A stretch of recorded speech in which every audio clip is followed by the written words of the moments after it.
آقا من یه موضوعی رو حقیقتا خدمت شما عرض بکنم.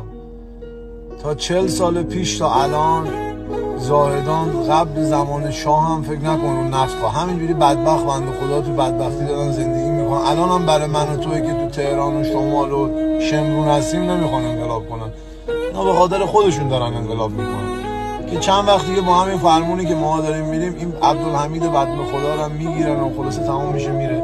داداش من کسایی که وضع مالیشون تو ایران خوبه به فکر خودشونم فقط. الان دلار بشه 30,000 تومان به جان مادرم یه نفر تو خیابون نمیاد، همه میرن یه دلار هم شد میخرن که بشه 50 دست به دعا میشن بشه 50,000 دلار که بپوشن کاسبی کنن. فهمیده چی شد؟